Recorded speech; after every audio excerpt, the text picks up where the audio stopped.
Muito boa tarde, estamos iniciando aqui pela Ecológica FM, onde a sua história faz a diferença.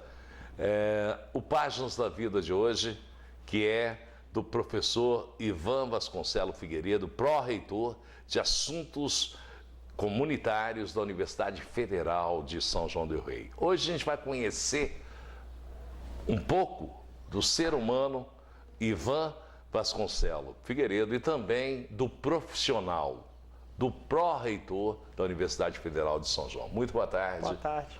Você é natural de São João del Rei?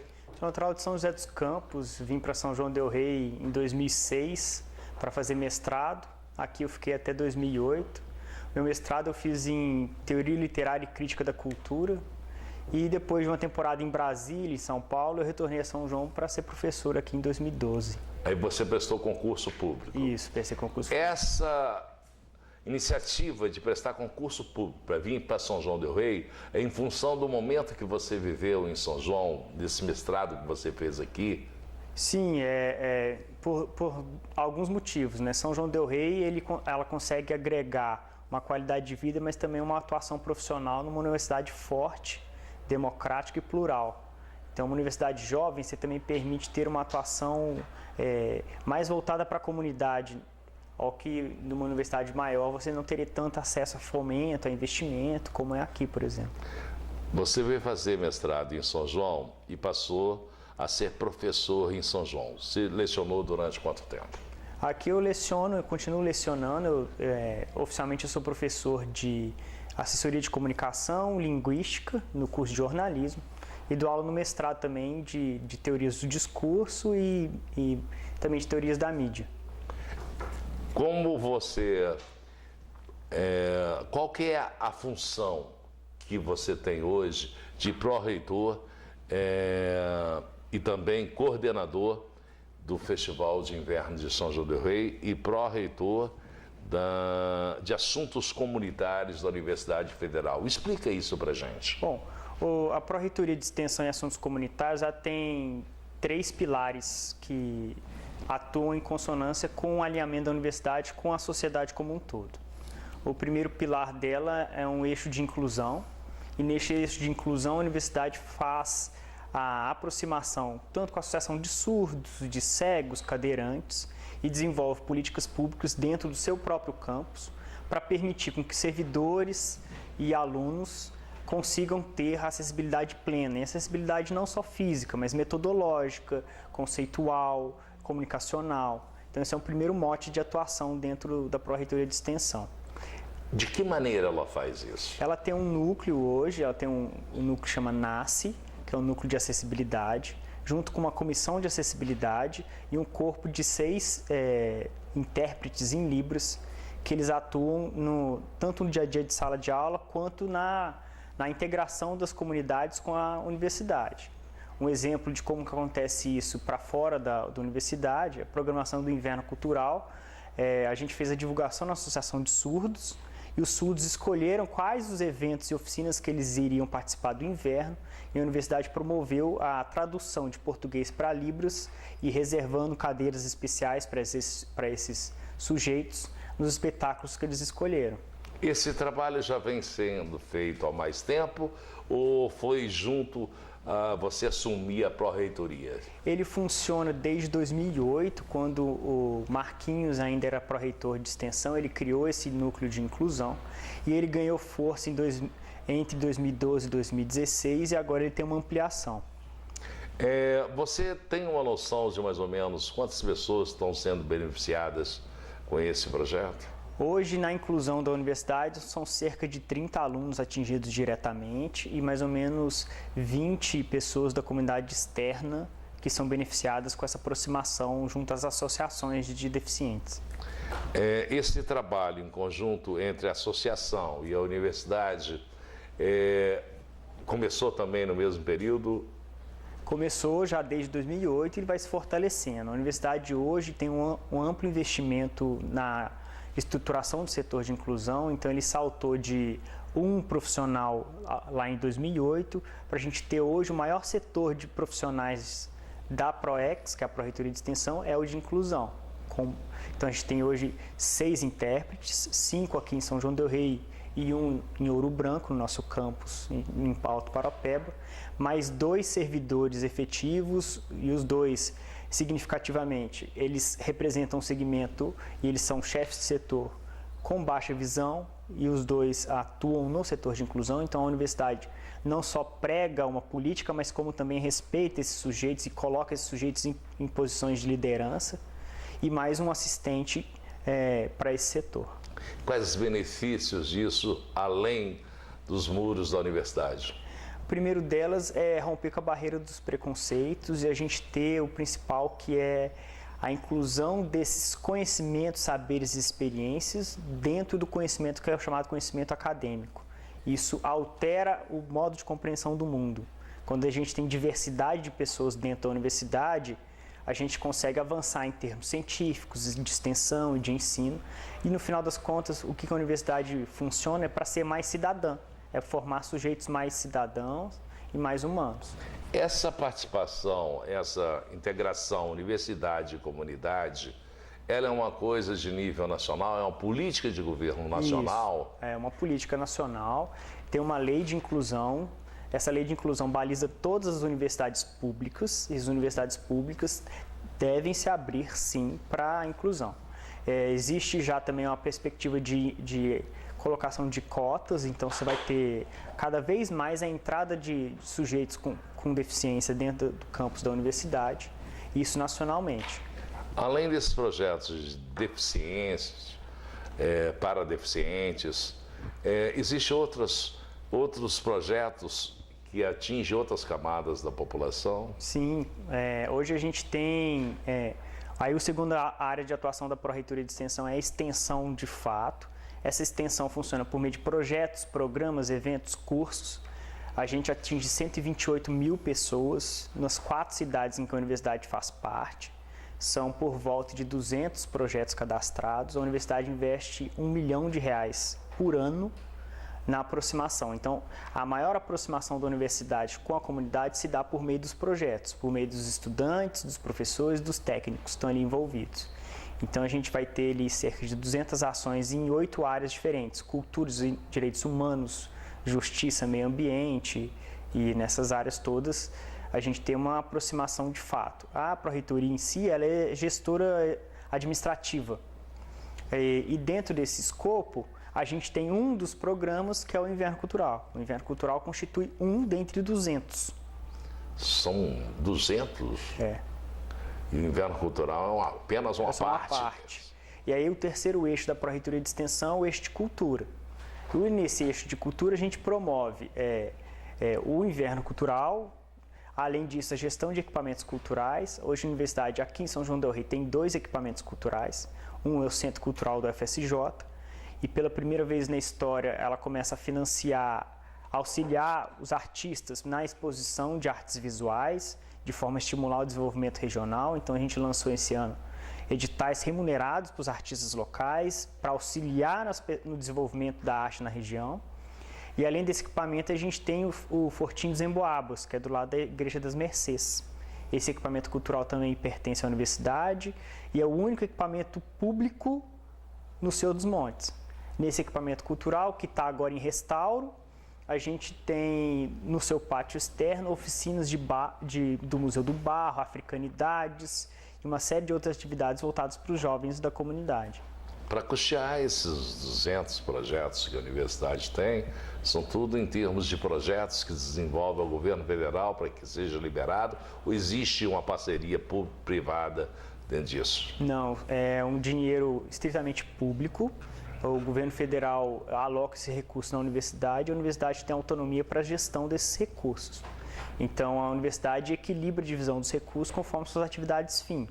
Então, ela divide seus recursos entre ensino, pesquisa e extensão, além das atividades meio, que aí trata-se então de obras, pagamentos de pessoal ou outras ações que dependem do financiamento e funcionamento da universidade.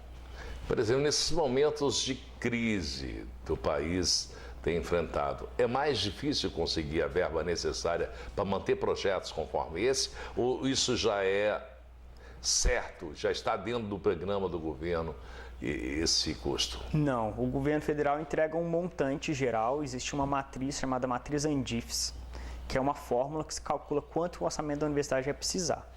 Ela está atrelada a vários fatores, dentre eles qual que é a capacidade que a universidade tem de receber alunos e formar alunos. Quanto mais eficiente ela é, mais recurso ela ganha nessa relação de formar alunos. Quanto mais taxa de retenção ela tiver de alunos, menos recurso ela tem. Esse montante ele também tem um equilíbrio conforme campus novo. Então, se dentro de 10 anos, quando você implanta um campus novo, você tem um aporte a mais para você suportar. Fora desse orçamento, você tem um recurso que é de assistência estudantil, que chama PNAES, Programa Nacional de Assistência Estudantil. Esse recurso é à parte e é carimbado. Esse recurso é voltado para manter estudantes em vulnerabilidade dentro da universidade. Então, do montante geral, esse montante não vem reservado e escrito quanto que é para extensão, quanto que é para pesquisa, quanto que é para ensino, quanto que é para pagar a funcionário terceirizado. Atualmente, o governo federal tem implantado uma política de cortes nos orçamentos. A universidade vive o seu momento mais grave orçamentário de toda a história, não só aqui, como no Brasil como um todo. Mas São João del Rei conseguiu proteger as atividades fim. Então, quando ela priorizou o funcionamento de projetos de extensão, de pesquisa e de ensino, ela fez a economia em outras áreas, que são as atividades meio.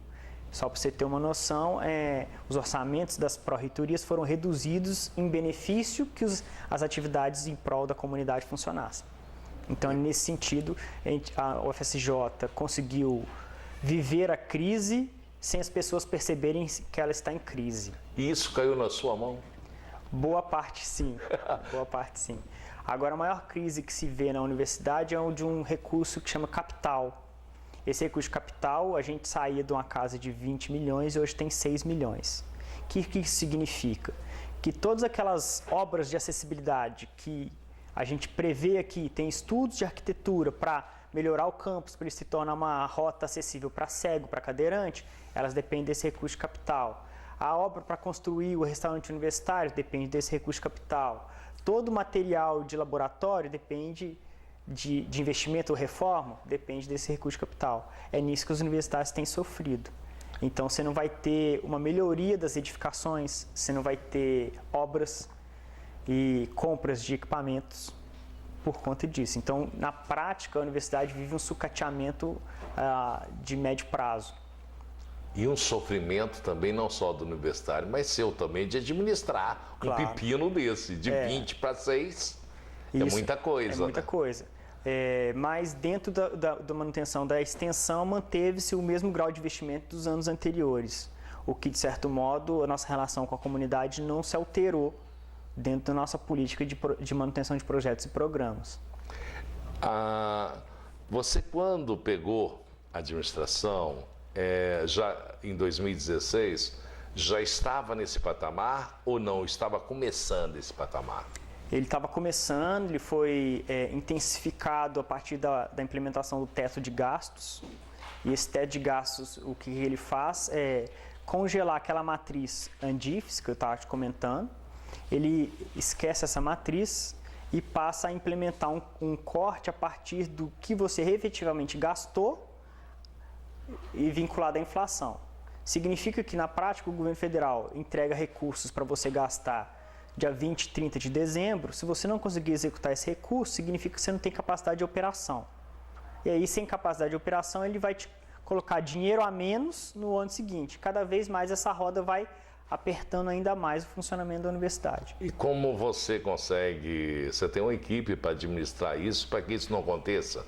Você tem uma pró-reitoria de administração junto com uma pró-reitoria que faz o planejamento orçamentário da universidade. E eles estudam justamente e trabalham nessa otimização do orçamento da universidade. Na prática, o orçamento da universidade ele chega a conta-gotas, ele não cai inteiro, ele cai numa lógica de 1/12avos. E até maio, se eu não me engano, a gente recebia 1/18avos. O que significa 1/18avos? A universidade recebia recursos que seriam para sustentá-la em 1 ano e meio para executar em 1 ano. Então, durante o primeiro semestre, a universidade viveu um contingenciamento que nunca aconteceu. Aconteceu uma coisa fora do comum, né? Mas isso não é relativo ao UFSJ, não. Isso é relativo às 70 universidades federais que existem no país. Você, quando chegou a São João del Rei, você, como professor, imaginava se tornar um pró-reitor? Isso já estava no seu sonho de garoto, não? Nunca tive essa pretensão, nem tem esse viés político. Eu sempre fui alguém envolvido com causas sociais, o que é diferente. Na parte técnica? Na parte técnica, parte de operação. Então, depois de ter feito mestrado, que era em inclusão e acessibilidade para surdos, junto com uma graduação também voltadas para documentários para surdos, fui trabalhar na Secretaria de Cultura de Sete Lagoas, depois segui carreira em Brasília, na empresa Brasil de Comunicação, sou formado em jornalismo. E como é que foi essa experiência de trabalhar na Secretaria de Cultura? De Cultura. De Cultura Municipal. A Secretaria de Cultura Municipal é similar ao que é um outro poder público, com uma diferença em que você tem mais autonomia de gestão de gastos do que no Serviço Federal. A legislação municipal é mais simples de execução, apesar do dinheiro mais restrito. Então, as ações federais têm maior escopo de atuação e maior grau de investimento, mas uma fiscalização e uma aplicação de recursos mais complicada em termos de funcionamento de orçamento. No municipal já é mais simples operar, mas não uma vultuosidade de recursos. Já é mais limitado, né? Limitado. Em Sete Lagoas você ficou quanto tempo? Eu fiquei de 2009 a 2012. Tem algum trabalho que você fez que vai te marcar durante a sua vida? Lá em Sete Lagoas, eu atuava como assessor de comunicação, que é a minha carreira, né? Dentro da Secretaria de Cultura. Você não chegou a ser propriamente um secretário de cultura? Não era secretário de cultura, eu era mas da área de comunicação. Teve algum trabalho para desenvolver aquelas lagoas que são muito bonitas de lá? Lá em Sete Lagoas, esse trabalho era feito pela Secretaria de Desenvolvimento, de Recuperação das Lagoas. A gente ficava na parte de divulgação mesmo. Divulgação. E você trabalhou na área de comunicação em Brasília também? Sim. Em qual empresa? Na empresa Brasil de Comunicação. Era concursado em Brasília antes de vir para passar em concurso na UFSJ. É a dona da EBC, a EBC que comanda a TV Brasil, canais NBR, Rádio Nacional. É uma empresa pública de jornalismo. Como foi essa experiência lá? Lá eu era analista de comunicação da Presidência da República, atuava com análise ideológica dos telejornais noturnos e implantava produtos de análise do discurso, aplicando aquilo que aprendi no mestrado. Você que trabalhou nessa área de comunicação junto, que é uma empresa estatal, né?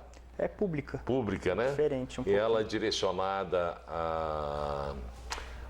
a trabalhar a favor do governo ou ela tinha autonomia para poder desenvolver? A empresa pública é completamente diferente de uma empresa estatal, ela é voltada para o serviço ao cidadão. Ela tem autonomia e independência de funcionamento. O governo federal não injeta recursos, não deveria, a não ser nesse governo Temer, que interfere na gestão. Ele tem autonomia de grade de horário, de conteúdo, e a ideia é fazer um contraponto à mídia comercial. Você contrabalançar aquilo que prevê na Constituição. A Constituição prevê um equilíbrio entre privado, público e estatal. E o estatal e o público se complementam como contraponto ao conteúdo dado pelas concessões privadas. Como que funciona em termos de composição? A EBC ela presta serviços e a partir desses serviços prestados que ela compõe o seu orçamento. Então, na empresa Brasil de Comunicação, ela tem o canal NBR, tem alguns serviços que eles chamam lá de captação de recursos, e esses serviços é que pagam a remuneração para sustentar o jornalismo público, que é o site, o portal da Agência Brasil, a TV Brasil e a Rádio Nacional. A Rádio Nacional é uma potência, né? Parece que deve ser uma potência até hoje. Nós vamos agora a um pequeno intervalo e a gente volta já com mais um bloco aqui dessa Páginas da Vida de hoje, do pró-reitor da Universidade Federal de São João del Rei, o Ivan Vasconcelos Figueiredo. A gente volta. Circuito Pneus, esta empresa valoriza sua história. A Circuito Pneus tem uma linha completa de pneus de carros nacionais e importados, tudo em até 12 vezes no cartão. A Circuito Pneus tem também serviços de mecânica em geral, serviços de suspensão, de embreagem, de correia dentada, alinhamento, balanceamento. Circuito Pneus, tudo em até 12 vezes no cartão. Lá também você pode trocar o óleo do seu carro, filtro de combustível, filtro de ar. Circuito Pneus, tudo em até 12 vezes no cartão. Circuito Pneus, Avenida Leite Castro 2722. O telefone é 3372-3546. Fale lá com o Giovanni, com a Simone, com a Suzane. Circuito Pneus, atendimento e serviços nota 10. Da vida de hoje, com o professor, pró-reitor de Assuntos Comunitários da Universidade Federal de São João del Rei, o professor Ivan Vasconcelos Figueiredo.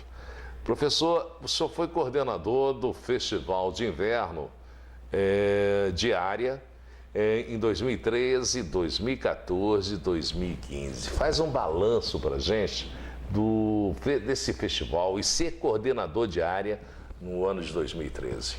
Bom, o ano 2013, 14 e 15 foram os tempos em que o Inverno Cultural conseguiu fazer o maior festival de inverno do Brasil.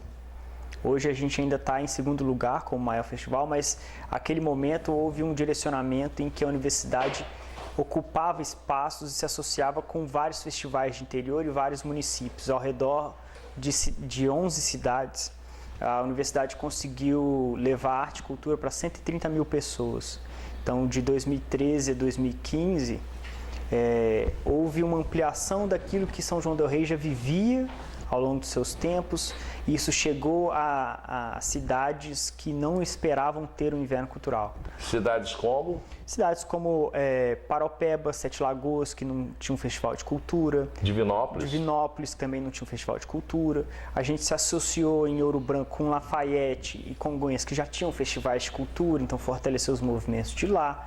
E foi chegando também em municípios pequenos, como Tiradentes, que a gente ainda não tinha uma entrada em Tiradentes, ocupando lugares como Santa Cruz de Minas, que também não tinha uma ocupação muito forte em Santa Cruz de Minas. Barroso também. Então você tinha houve um momento em que o Inverno Cultural, naquela época, ele conseguiu chegar ao interior de Minas Gerais, fazendo um grande eixo de contorno a Belo Horizonte, e um contraponto à política de fomento à arte e à cultura, que é até hoje centralizada no eixo Rio-São Paulo-Belo Horizonte.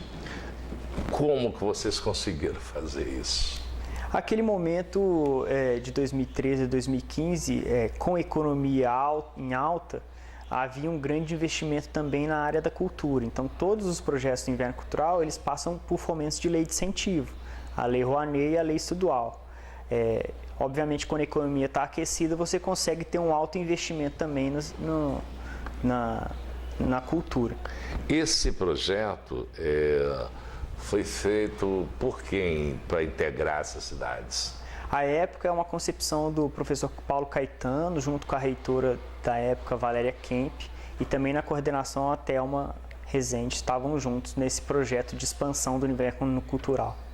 Essa ideia partiu deles? Partiu desse núcleo. E você chegou, como coordenador de área, você tinha oportunidade de ir a essas cidades? Sim, a coordenação de área trabalhava não só na seleção de propostas, mas na organização daquele eixo aqui e nas outras 11 cidades. O modelo implantado era um modelo descentralizado à época, então as cidades tinham autonomia de gestão também das suas áreas. Então, à época eu coordenava a área de artes visuais, e as cidades tinham essa autonomia de gestão, então a gente auxiliava também nessa parte. Você deu para, tendo contato com esses outros coordenadores de cada cidade, depois do término do festival, qual que foi a sensação que ficou? A sensação foi de permitir uma formação e capacitação na economia da cultura. Sete Lagoas, por exemplo, que eu tinha passado por lá em 2009, e não existia nenhuma tradição, nenhum festival de cultura. Depois da passagem da parceria com o Inverno Cultural, promoveu sua primeira virada cultural logo em seguida. Então as cidades aprenderam a produzir eventos culturais com o Inverno Cultural. E o Inverno Cultural capacita grupos e os grupos permitem uma sobrevida. O foco do Inverno Cultural é auxiliar a cena independente, como na UFMG também, né? Isso teve oportunidade também das cidades receberem até grandes shows, né? Sim, o foco do Inverno não são os grandes shows, porque os shows não representam a cultura como um todo. Mas as cidades receberam Marcelo Genesi, receberam Sérgio Reis e outros grandes... Gilberto Gil, como aqui em São João del Rei, João Bosco. E aí vai ter grandes nomes da música passando por cidades que nunca veriam esses shows, se fossem depender da cena comercial. Num festival conforme este, existe a vinda de... O que as cidades ganham em termos, além da participação da sua própria comunidade, vêm outros membros de outras comunidades fazerem cursos? Vem. Hoje, o Inverno Cultural ele tem uma estatística feita por pesquisa de público. 60% são moradores e 40% são turistas vindos do Rio de Janeiro, São Paulo e Brasília. Essa movimentação cultural traz para São João del Rei 3 milhões de reais e giram em torno do festival 120, 130 mil pessoas em torno da cultura. Então ele fomenta um turismo e um consumo por meio da cultura, esse é um primeiro ponto. Segundo, o Inverno Cultural ele tem como foco a geração de emprego e renda. Então ele privilegia a contratação de empresas e profissionais da região. Aquele pagamento, aquele serviço também gera recursos para a própria região. E depois você tem uma qualificação em torno da economia da cultura. As pessoas vão aprender a fazer restauro, vão aprender a fazer fotografia, documentário. E esses aprendizados podem se tornar profissão lá na frente. São cursos, a quantidade deles e a qualidade. Vocês pegam professores de fora para vir ou são próprios professores daqui que administram esses cursos que vocês desenvolvem? As oficinas do inverno, elas são como os shows, o teatro, eles são feitos por um edital público, de seleção pública. O Brasil inteiro pode participar. E aí ele vai funcionar tanto recebendo propostas locais quanto propostas de fora. Como direcionamento político e conceitual, a universidade tenta equilibrar essa relação. Então ela tenta fazer uma composição em que pelo menos metade da programação seja feita por pessoas da região e outra metade fazendo a interlocução com pessoas de fora. As oficinas do inverno elas são voltadas para dois públicos hoje. Elas são voltadas para públicos atrelados à região de vulnerabilidade social. Então, o Inverno Cultural ele está alocado hoje no Tijuco, Senhor dos Montes, Matozinhos. Nesse ano, por exemplo, a gente promoveu 3 oficinas na ONG Nova Geração Brasil no Tijuco. Quais oficinas que vocês colocaram? De artes visuais, serigrafia, estamparia, cerâmica. E também colocamos oficinas de tecelagem em arte na PAC feminina, só para você ter um exemplo.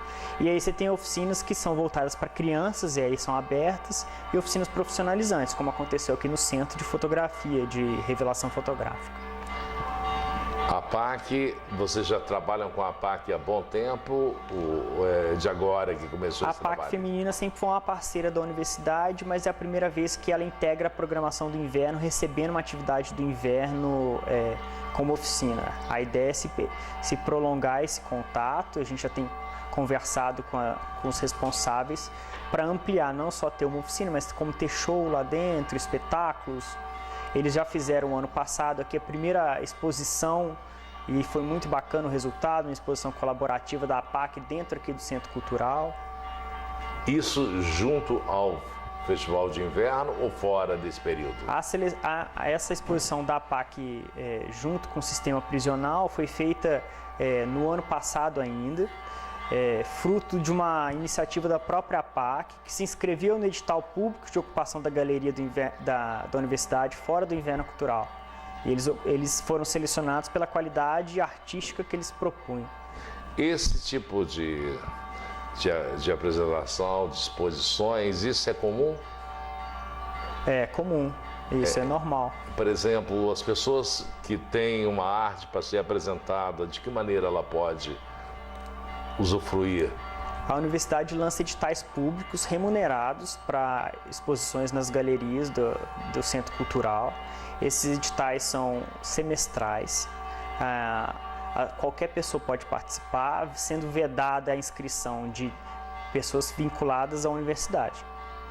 A participação artística ela atinge também a músicos? Esse primeiro edital ele atinge a exposição de artes visuais. A gente tem um outro edital de fomento que está atrelado à criação e circulação artística. É o primeiro que a universidade implementa nesse modelo. Ele está em andamento ainda, a inscrição termina dia 22. Por exemplo, o período de cada edital desse é meio do ano, início de ano? Como é que funciona isso?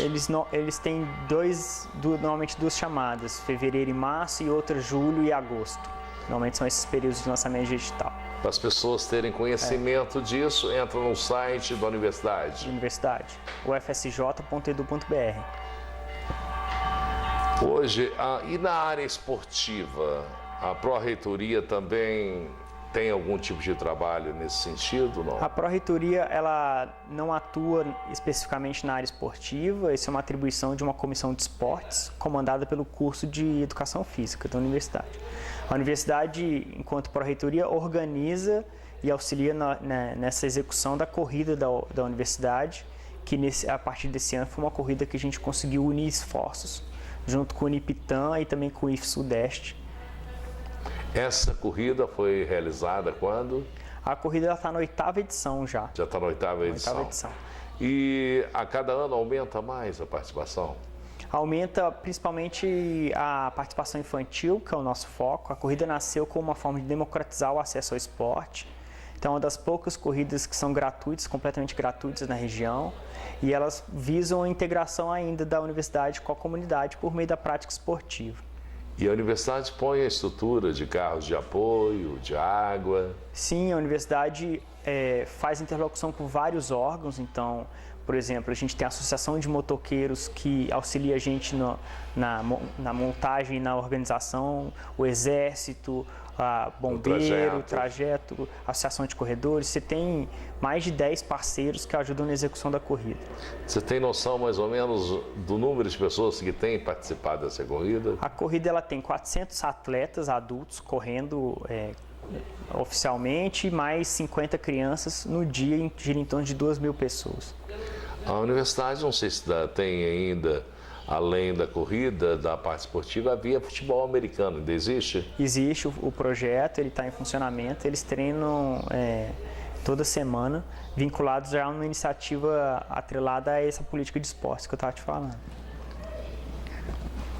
Sobre a coordenação diária e a coordenação geral, que diferença que tem? Há uma diferença de tamanho da responsabilidade e também de interferência no rumo das ações, né?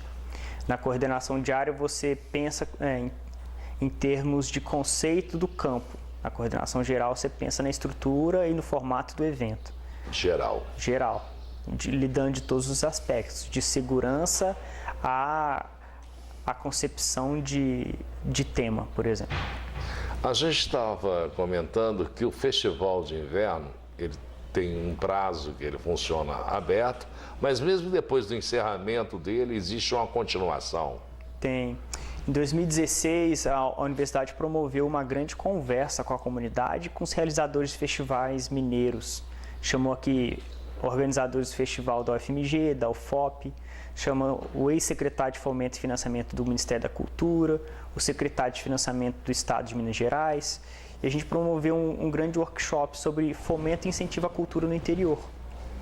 E naquele momento, saiu como uma das deliberações, a universidade fez mais de 19 reuniões com segmentos artísticos para repensar o festival. E uma das demandas que foi encaminhada foi o reinvestimento de parte dos recursos do festival na criação e manutenção de grupos artísticos culturais. Que o festival deixasse de ser um evento pontual para ser um evento de longo prazo. A partir disso, a universidade passou a encampar, então, 10 grupos que funcionam no Tijuco, Senhor dos Montes e Matozinhos, e convidou as lideranças comunitárias desses bairros para conversar com os professores e os proponentes para estruturar propostas alinhadas com os objetivos daquelas comunidades.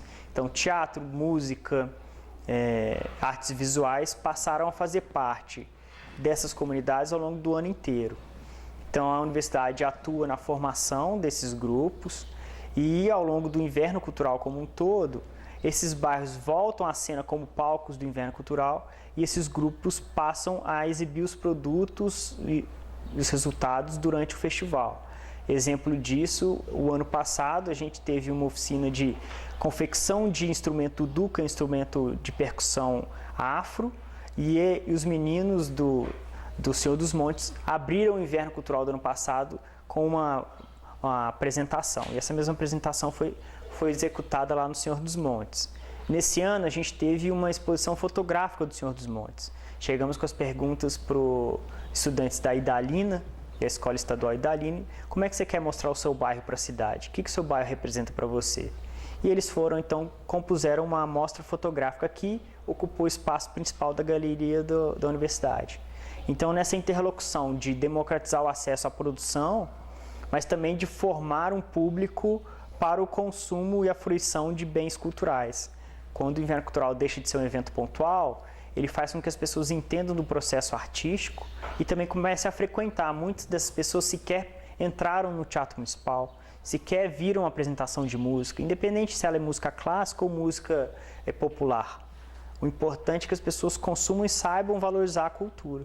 Conheçam. Conheçam e valorizem o que é de São João del Rei, o que é da região. Esse trabalho que você falou desses 10 grupos é feito junto, dentro da área daquela comunidade. Então, cada área do Inverno Cultural, o Inverno Cultural tem 6 áreas: artes visuais, artes cênicas, música e literatura.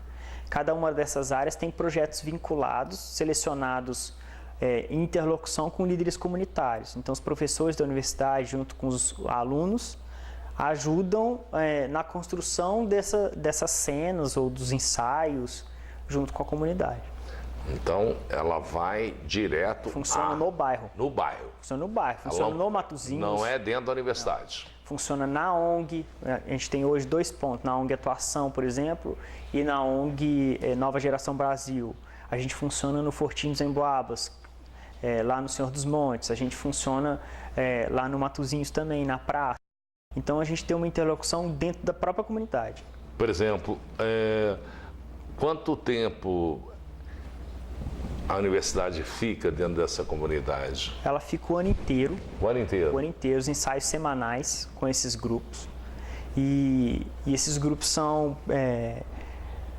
trabalhados de forma que tenham uma produção artística. Mas independente se vai gerar isso como artista no futuro, o importante é o processo de vivência, de relacionamento. A formação dele. Né? Nós vamos a um pequeno intervalo e a gente volta já já. Circuito Pneus, esta empresa valoriza sua história. A Circuito Pneus tem uma linha completa de pneus de carros nacionais e importados, tudo em até 12 vezes no cartão. A Circuito Pneus tem também serviços de mecânica em geral, serviços de suspensão, de embreagem, de correia dentada, alinhamento, balanceamento. Circuito Pneus, tudo em até 12 vezes no cartão. Lá também você pode trocar o óleo do seu carro, filtro de combustível, filtro de ar. Circuito Pneus, tudo em até 12 vezes no cartão. Circuito Pneus, Avenida Leite Castro 2722. O telefone é 3372-3546. Fale lá com o Giovanni, com a Simone, com a Suzane. Circuito Pneus, atendimento e serviços nota 10. Pois bem, gente, voltando ao Páginas da Vida de hoje, aqui no Centro Cultural da Universidade Federal de São João del Rei, além da presença do professor Ivan Vasconcelos, está com a gente também a diretora de extensão, Thelma Rezende, que vai colocar para a gente agora os conceitos desse festival. O Inverno Cultural, a gente divide mais ou menos a história dele em algumas fases, umas 3 fases e agora a fase atual poderia dizer a 4ª fase, né? No começo a gente considera que ele trabalhou muito com o eixo das oficinas, voltado para a formação, com investimento maior nessa fase, né? Teve várias edições, umas 10, 11 edições, né, Ivan? Mais ou menos nessa linha. Depois ele teve uma diversificação né? Além das oficinas, ele voltou para outros eixos, dividiu em áreas, né? As áreas temáticas, e com eventos, com seminários, lançamento de livros, palestras, mesas redondas e ampliação aí além das oficinas.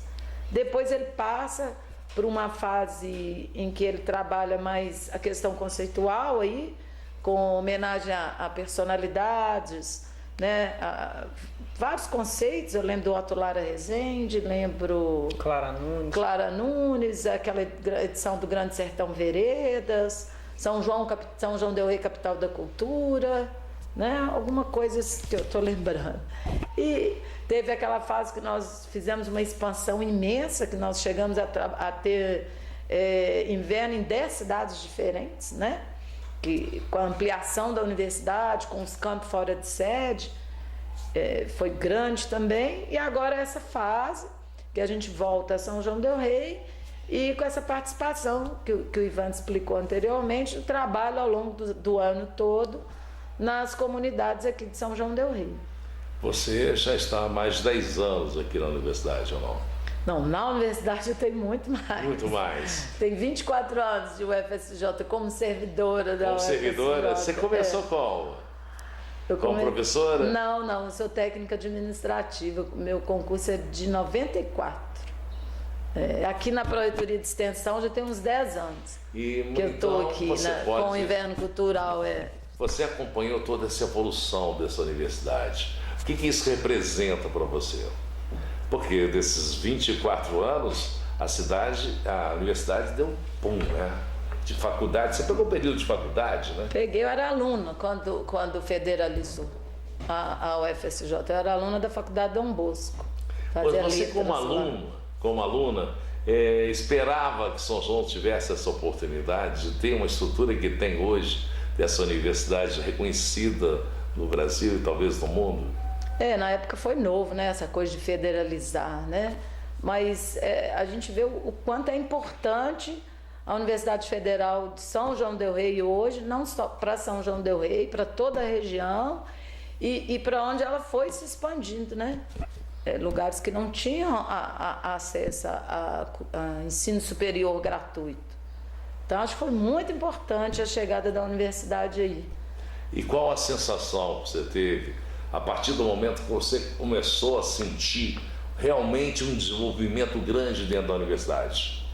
De construção, de novas etapas? Eu acho que foi uma coisa bem processual, né? Que primeiro a gente se consolidou como uma instituição pública, federal, depois se transformou em universidade, né? Depois a transformação em universidade veio a expansão, o Reúne, com aquela imensa ampliação para mais 3 cidades, né?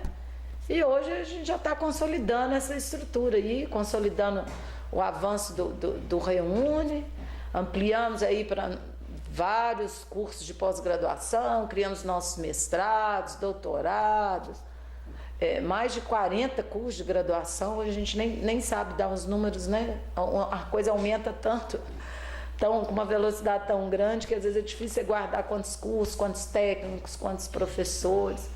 Professor Ivan, mais ou menos quantas pessoas trabalham diretamente para fazer um festival conforme desse ano poder funcionar e se tornar uma realidade? O Inverno Cultural, com empregos diretos, gira em torno de 250 a 300 pessoas envolvidas na organização e indiretamente 1.000 a 2.000 pessoas. No passado, você teve a oportunidade de acompanhar no passado esses momentos altos, onde havia grandes shows e tudo. Era mais gente que participava ou não? Mas para poder colocar a estrutura, o bloco na rua? Provavelmente eram mais pessoas, né? Porque o evento era maior, né? A gente tinha um evento de 15 dias, né? 2 semanas, agora nós já reduzimos, o evento está menor.